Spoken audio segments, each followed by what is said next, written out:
Alors, on va reprendre le cours de notre journée. Bienvenue à celles et ceux qui n'étaient pas là ce matin. Euh, c'est une table ronde qui sera consacrée ici à la sphère professionnelle. Il sera question du travail, concept à laquelle les philosophes ont consacré à travers l'histoire un travail très important et concept dont je me garderai de proposer une définition ici, mais dont on peut dire le travail qu'il est un ingrédient essentiel de l'épanouissement humain et donc potentiellement aussi de la destruction, de la détérioration des liens sociaux et donc des êtres humains, à travers notamment ce que Marx a nommé l'exploitation. Voilà. Alors, il sera question, dans une première intervention, du travail, et notamment d'une approche marxienne du travail. Il sera aussi question des injustices de genre générées donc, dans la sphère professionnelle, donc la place que peut occuper le travail dans la vie, la possibilité même de travailler ou de travailler à hauteur de ses aspirations. Le concept de carrière essaye de capturer cette idée-là. Et donc nous aurons une première intervention de Salia Bouzdra, qui est philosophe et qui sera en visio. Merci beaucoup d'être avec nous. Une intervention d'Emmanuel Cambois, qui est démographe et qui travaille à l'INED. Voilà, je passe tout de suite la parole à Salia Bouzdra. Vous nous entendez toujours? Oui, oui. Alors, vous en prie. Voilà, bonjour à toutes et tous. Donc pour commencer, je souhaite vous présenter mes excuses pour mon absence physique à cette belle journée. Voilà, mon petit garçon devait se faire opérer, mon conjoint s'est cassé la jambe, donc voilà, ça faisait beaucoup de choses qui ont rendu impossible ma présence parmi vous aujourd'hui. Je voudrais également remercier très chaleureusement les organisatrices et les organisateurs, en particulier Alexis Rayapoul et Paul-Lou Veil du BUC pour leur invitation, voilà, qui m'honore beaucoup.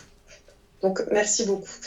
Avant de commencer, je voudrais juste dire deux mots pour préciser le cadre de mon intervention, puisque en effet, je ne suis pas sociologue ni historienne, et l'approche que je vous propose aujourd'hui, elle s'inscrit en effet dans une perspective marxiste, et dans ce cadre, je dois préciser quelques points rapidement. Dire d'abord, puisque je suis dans le panel donc, qui évoque la question du travail, qu'en effet, le travail chez Marx tient une place centrale, que ce qu'il appelle l'activité productive humaine est véritablement essentielle. Autrement dit, elle relève de la nature humaine elle-même, hein, c'est au sens d'essence. Hein. Ça implique que Marx n'est pas un critique du travail en général, ni il n'est contre le travail, mais contre la forme prise par le travail, en particulier sous l'égide du capital. Ensuite, je voudrais rapidement distinguer deux termes apparentés à Marx, les termes aliénation et, ça vient d'être évoqué, le terme exploitation. L'aliénation, elle implique le fait de devenir étranger à soi-même. Elle peut être vraie pour l'ouvrière comme pour le bourgeois, hein, sans distinction. En revanche, le concept d'exploitation, lui, le concept concerne exclusivement les salariés dont la force de travail a été achetée par du capital. Pour vous donner un exemple rapide, un salarié employé par Google, ayant de très bonnes conditions de travail, avec un chef happiness, c'est un exploité. Pourtant, il ne semble pas particulièrement souffrir dans le cadre de son travail. Pourquoi c'est un exploité? Parce qu'il a été acheté sa force de travail a été achetée par du capital et le service rendu est revendu. Voilà. En revanche, une femme, par exemple, employée par une famille, qui fait le ménage ou qui garde des enfants, quand elle est salariée directe de la famille, même si elle est maltraitée, mal payée, engagée dans des rapports de domination, elle n'est pas inexploitée, parce que sa force de travail n'a pas été achetée par du capital. Autrement dit, la famille qui l'emploie ne revend pas le service tiré de sa force de travail. Si vous voulez, c'est une pure dépense. C'est pas, entre guillemets, un investissement. Enfin, une dernière précision, et non des moindres, elle est importante pour comprendre la suite de ma présentation. Voilà. L'approche que fait Marx du capital, c'est une approche critique et dialectique. Ça implique que dans la manière dont Marx perçoit le travail des ouvrières et des ouvriers, tout n'est pas tout noir ou tout blanc. C'est ce qui distingue un Marx de quelqu'un comme Silvia Federici dans Caliban et la sorcière, par exemple. Ça implique que Marx peut faire à la fois la critique de l'aliénation au travail, ou de l'aliénation en général, de l'exploitation des ouvrières et des ouvriers, et en même temps considérer que l'entrée des femmes dans le monde social du travail constitue un facteur déterminant dans l'émancipation de ces dernières. Ce point n'est pas une simple précision d'ordre théorique, mais a des conséquences politiques, puisque sans doute savez-vous que les mouvements réactionnaires, mais aussi les héritiers de Proudhon, se sont farouchement opposés au travail des femmes. Voilà, après ces quelques petites précisions, je vais tenter de vous faire une brève présentation. Donc Marx s'est attaché à la condition des femmes non seulement d'un point de vue théorique dans le livre 1 du Capital, mais aussi aux femmes en tant que prolétaires, c'est-à-dire en tant que membres d'une classe révolutionnaire. Loin d'une dichotomie entre la vie domestique et la vie salariale, l'analyse de Marx invite au contraire à une perspective dialectique combinant deux formes de propriété privée, la propriété privée familiale et la propriété privée capitaliste. La prise en compte des femmes en tant que catégorie de sexe et catégorie socio-économique devient systématique dans le livre 1 du Capital, dès lors que Marx parle des travailleurs concrets.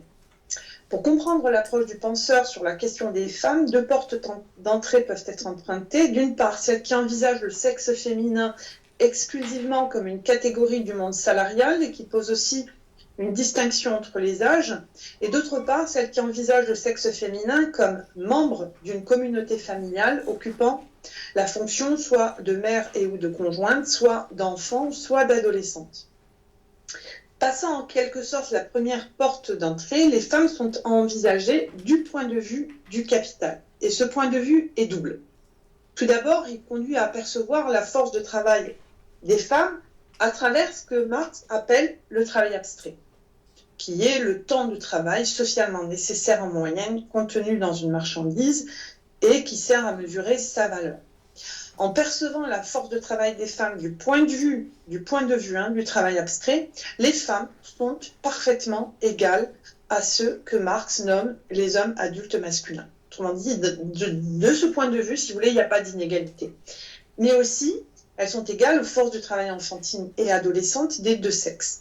Dans ce cadre précis, il n'y a pas de différence entre les catégories de travailleurs et il n'existe au fond qu'une figure de travailleur, celui qu'il appelle le travailleur général. Du point de vue du travail abstrait, tous les travaux des différentes forces de travail, quel que soit leur sexe, leur âge ou même leur niveau de qualification, elles se valent. Pour illustrer cette idée très abstraite, il faut comprendre que seul est pris en compte le temps de travail socialement nécessaire en moyenne. Or, ce dernier, le temps, n'a ni sexe, ni âge, ni niveau de qualification, car il est seulement du temps. C'est pourquoi les forces de travail féminines envisagées de ce point de vue ne se distinguent pas des autres catégories de travailleurs et elles sont leur égales. Je cite Marx, « Choisissons dans la masse disparate des ouvriers de toutes professions, de tous les âges, de tous les sexes, qui se rassemblent avec plus d'empressement devant nous que les âmes des morts se pressant devant Ulysse, et qui portent reconnaissable au premier coup d'œil, bien qu'il n'ait pas leur livret bleu sous le bras, la marque de l'excès de travail, choisissons donc encore deux figures dont le contraste frappant prouve que tous les hommes sont égaux devant le capital, je cite, une modiste et un forgeron. » Fin de citation. En revanche, du côté du travail concret, cette fois, vont apparaître des distinctions. C'est là qu'on va trouver des inégalités. Nous concentrerons pour l'essentiel sur les différences du salaire. Les femmes salariées réclament depuis longtemps l'égalité salariale, à travail égal, salaire égal, disent-elles. comme nous venons de le voir, cette revendication féministe est parfaitement légitime du point de vue du travail abstrait, le concept que Marx met en place. Mais l'économie politique, qui est l'objet de la critique de Marx, ne l'entend pas de cette oreille. En effet, pour l'économie politique, qui ne parle pas encore le langage de la force du travail, l'immense découverte que Marx formalisera en distinguant le travail de la force de travail, le travail ou le salaire étant une forme phénoménale, il donne l'apparence de payer le travail. En réalité, il ne paye que la force de travail, qui correspond à la valeur des biens nécessaires à l'entretien de la vie. Dans ce cadre, pour l'économie politique, il est parfaitement justifié que la valeur de ce que Marx appellera la force de travail, ici celle des femmes, soit moindre. Autrement dit, qu'elles soient moins payées, si vous voulez. Et cela en raison de leur développement musculaire.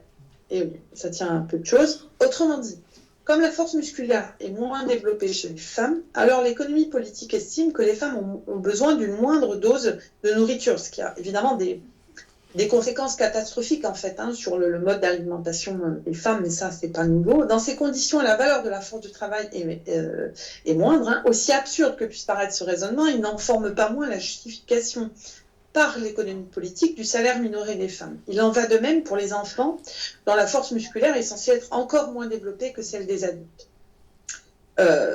Selon Marx, en fait, je cite un propos qu'il reprend, le but constant et l'intention de tout perfectionnement du mécanisme, il parle de l'arrivée notamment de la grande machinerie, est effectivement de se débarrasser totalement du travail humain ou d'en diminuer le prix, en substituant le travail des femmes et des enfants à celui des ouvriers hommes adultes, ou bien des ouvriers non formés à des ouvriers qualifiés. Fin de citation. Par ailleurs, pour la bourgeoisie, c'est l'homme adulte masculin qui est le principal pourvoyeur de ressources. Ça, c'est quelque chose que la sociologie connaît bien. Dans ces conditions, est pris en compte dans la valeur de sa force de travail, non seulement l'entretien de sa vie, mais aussi celui de sa famille supposée. En mettant les femmes et les enfants au travail, avec l'arrivée de la grande machinerie, le capitaliste répartit la valeur de la force de travail adulte masculine sur l'ensemble des membres de la famille enrôlés à l'usine. La valeur de la force de travail adulte masculine baisse, mais donc il répartit la valeur de la force sur l'ensemble de la famille. La valeur de la force de travail adulte masculine baisse, mais l'écart de salaire, et c'est autrement dit l'inégalité entre les sexes et les âges, se maintient. Cela est proprement contradictoire et explique pourquoi femmes et enfants sont surexploités. En effet, selon Marx, la valeur de la force de travail était déterminée par le temps de travail nécessaire non seulement à la conservation de l'ouvrier adulte individuel, mais aussi à la conservation de la famille ouvrière. En jetant les membres de la famille ouvrière sur le marché du travail, la machinerie répartit la valeur de la force de travail de l'homme sur toute sa famille. Elle dévalue par conséquent sa force de travail. Fin de citation. Voilà donc pour la première porte d'entrée dans le livre 1 du Capital proposant d'appréhender la question des femmes. Elle est purement théorique. Ensuite, s'agissant de la seconde porte d'entrée qui permet d'analyser la place des femmes dans le dispositif conceptuel de Marx, il convient de se tourner vers la famille ouvrière, envisagée comme une forme de propriété privée, formant une communauté de vie et appelée à entrer dans un processus de dissolution contradictoire, je vous expliquerai un peu, dès lors qu'elle est confrontée à la propriété privée capitaliste. Ce que j'analyse, en fait, si vous voulez, c'est pas simplement les femmes, c'est les femmes en tant qu'elles sont membres de la famille et salariées, et comment il y a, si vous voulez, ça se collapse, quoi. Voilà, l'usine et la famille. Ce processus de dissolution contradictoire, en fait, la dissolution, c'est la pression à la dissolution que le capital, si vous voulez, exerce sur la propriété privée familiale, implique que confrontés au monde du travail, les femmes et les enfants sont pas particulièrement exploités. Mais ce processus implique également que les femmes se développent en tant qu'individus. C'est là la dimension contradictoire, ce qui n'est pas le moindre des progrès pour Marx. Elles se développent en tant qu'individus grâce à leur entrée dans le monde du travail, c'est ce que je veux dire. Dans ce cadre, le penseur va s'intéresser plus particulièrement à la famille ouvrière d'un point de vue que nous qualifierons d'historique. Il s'intéresse à ses conditions de travail, mais aussi à ses conditions de vie, de logement, d'alimentation, d'accès aux soins, à la parentalité notamment. Il y a énormément de développement sur ces questions chez Marx, mais bon, compte tenu du temps qui m'est imparti, je n'aurai pas le temps de tout vous citer. Mais juste une petite citation. de Marx comme certaines fonctions familiales, telles que la grossesse et l'allaitement, ne peuvent être totalement réprimées, les mères de famille, confisquées par le capital, sont plus ou moins obligées d'engager des remplaçants. Les travaux imposés par la consommation familiale, comme la couture, le raccommodage, etc., doivent être remplacés par l'achat de produits finis. À la diminution de la dépense de travail domestique, et je cite Marx dans le texte, correspond donc une augmentation de la dépense d'argent. Les coûts de production de la famille ouvrière s'accroissent donc et compensent l'augmentation de recettes.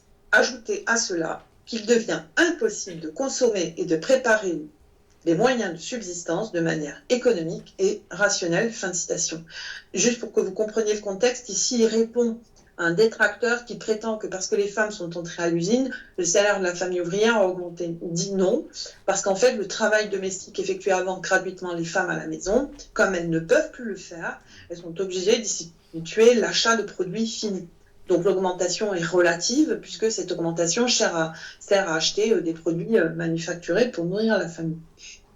Pour comprendre sa démarche, il faut avoir en tête que la question de la famille en tant que concept apparaît dès l'idéologie allemande, un ouvrage qui est écrit avec Engels en 1845-46. Dans cet ouvrage, Marx est à même de poser les jalons d'une analyse de classe, même si les femmes ne forment pas une classe sociale selon lui. Il lui permet aussi de poser la division sexuelle et générationnelle du travail au sein de la propriété privée familiale. Qui dit division sexuelle, dit inégalité. Mais sa conception de la famille est aussi gouvernée par le principe de la communauté, hérité en partie du philosophe allemand Hegel. Ce principe de la communauté explique en partie pourquoi les femmes ne sont pas une classe sociale. En effet, les femmes forment une communauté d'intérêts avec les différents membres de la famille, même si cet intérêt commun de la famille n'empêche nullement la division du travail et les rapports de domination qui l'accompagnent. Cette idée d'une famille existant sous le sceau de la communauté implique que, du point de vue de Marx, les individus qui la composent, parents et enfants, n'y existent pas en tant qu'individus. Ils n'y existent qu'à titre de membres. En somme, ils forment un tout. Et seule existe véritablement la famille. Nous retrouvons cette conception de la famille chez Hegel, je cite, « Le point de départ objectif du mariage est le libre consentement des personnes, en l'occurrence, le consentement à constituer une seule personne, à renoncer à leur personnalité naturelle et singulière dans cette unité-là. Il est à cet égard une auto-restriction. » Fin de citation. En ce sens, la communauté familiale telle qu'elle apparaît dans l'idéologie allemande ne permet pas en elle-même le développement individuel de ses membres. Ces membres sont en quelque sorte enrôlés par l'esprit communautaire de cette forme de propriété privée qui gouverne la famille. Toutefois, lors de la rédaction de l'idéologie allemande, Marx n'est pas encore en possession d'une part de ces grands concepts, que seront notamment le travail abstrait, la force de travail, et d'autre part, ses connaissances empiriques des conditions de la vie ouvrière ne sont pas assez étendues. En revanche, dans le travail du capital, travail qu'il occupera durant 20 ans au bas mot, la somme des données empiriques qu'il va récolter est, disons-le, considérable. L'analyse du texte montre alors qu'il est en mesure de réaliser une approche beaucoup plus fine de ce processus contradictoire de dissolution de la famille ouvrière, dès lors qu'elle est confrontée à la propriété privée capitaliste, allez-y. Dans l'idéologie allemande, il parle en fait d'une famille déjà dissoute. Je cite, « Ce qui était dissous, c'était le lien interne de la famille, les différentes composantes de l'idée de famille, par exemple l'obéissance, la piété, la fidélité conjugale, etc. » Fin de citation. Mais par la suite, il étudiera plutôt une dissolution en cours de la famille. Une dissolution qui ne s'est pas, c'est toujours pas terminée à notre époque. Nous parlons d'un processus contradictoire de dissolution de la famille ouvrière dans les durant du capital pour la raison suivante. En enrôlant les femmes et les enfants dans le monde du travail, l'action du capital sur la famille ouvrière consiste à remettre en cause les hiérarchies familiales, les inégalités qui avaient cours jusque-là entre les sexes et entre les générations. Les femmes, les adolescents et enfants des deux sexes étant en mesure d'entretenir leur propre vie, alors l'autorité de celui qui occupe la place de père et de conjoint est remise en cause. Puisque, en fait, les hiérarchies familiales avaient des conséquences, si vous voulez, sur les inégalités dans le monde du travail. Ce dernier, le père de famille, n'est plus l'unique pourvoyeur de ressources. Par ailleurs, en s'affrontant au monde du travail, les femmes découvrent un autre univers que celui de la seule sphère familiale. Par leur activité salariée, elles participent à la production sociale qui a trait à la sphère des échanges économiques nationaux et internationaux, si on pense par exemple aux ouvrières de Sansonnet. Elles découvrent également les collectifs de travail. Marx décrit aussi les luttes et les grèves des ouvrières pour de meilleures conditions de travail, pour de meilleurs salaires notamment. Je vous prends une petite citation de Marx au sujet des ouvrières. Fin novembre 1863, environ 30 tisseuses sur métier à vapeur, employées par un certain Arup, fabricant de draps des fabriques Leower, Westbury, Light, firent grève parce que le dit Arup avait pour agréable habitude de leur retenir de l'argent sur le salaire pour cause de retards matinaux. Bon, j'abrège la citation. Grosso modo, il faisait semblant de mettre un jeune garçon pour regarder l'heure. Évidemment, il mettait toujours avant 6 heures. Celle qui arrivait à l'heure, en vérité, avait la porte fermée, se voyait avoir une amende. Elles ont donc fait grève pour que le gars censé faire l'horloge soit remplacé par une véritable horloge et qu'on arrête, si vous voulez, de sucrer leur salaire. Elles vont donc faire grève, ces jeunes filles et mères de famille, qui déclarèrent qu'elles se remettraient au travail quand le sonneur serait remplacé par une horloge et quand serait introduit un tarif de punition plus rationnel. Arup fit comparaître devant les magistrats pour rupture de contrat 19 jeunes filles et femmes. Elles furent condamnées à des amendes et à l'indignation générale de l'auditoire. Arup quitta le tribunal sous les huées de la foule. Fin de citation. Donc en participant à la sphère sociale de la production, les femmes deviennent de facto des membres à part entière de la production nationale et internationale. Elles peuvent alors revendiquer un développement plus grand de leurs droits sociaux et de leurs droits politiques. La relative autonomie financière, le fait qu'elles puissent participer à entretenir leur vie, implique qu'elles ne sont plus disposées à accepter les anciennes hiérarchies familiales. Ni elles, ni les adolescents, ni les enfants des deux sexes n'y sont plus disposés désormais. Ce qui conduit Marx à nous dire, or, quelque effrayante et choquante qu'apparaisse la décomposition de l'ancienne institution familiale à l'intérieur du système capitaliste, la grande industrie n'en crée pas moins en attribuant aux femmes, aux adolescents et aux enfants des deux sexes un rôle décisif dans des procès de production organisés socialement hors de la sphère domestique, la nouvelle base économique d'une forme supérieure de la famille et du rapport entre les sexes. Fin de citation.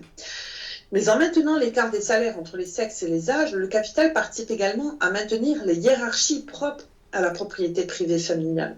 En empêchant les femmes d'accéder à l'égalité salariale avec leurs collègues masculins, la société capitaliste ne permet qu'une émancipation contradictoire ou incomplète des femmes. Ainsi, loin d'avoir négligé les femmes et les rapports entre les sexes, la lecture des textes de Marx indique au contraire qu'il s'est donné tous les moyens à sa possession pour les intégrer dans son analyse. En incluant les femmes dans sa critique de l'économie politique et du capital, Marx montre bien que les femmes de la classe ouvrière sont membres à part entière d'une classe révolutionnaire, mais aussi qu'une approche en matière de classe sociale est une approche globale, une approche qui associe à la fois les conditions de vie des femmes à la maison et leurs conditions de travail à l'usine. Loin d'opposer la vie privée à la sphère sociale, la perspective proposée par Marx conduit à comprendre non seulement l'importance des droits fondamentaux pour les femmes du respect de leur personne humaine, mais également que la conquête de l'égalité salariale est une lutte déterminante sur le chemin de leur émancipation. Voilà, je vous remercie.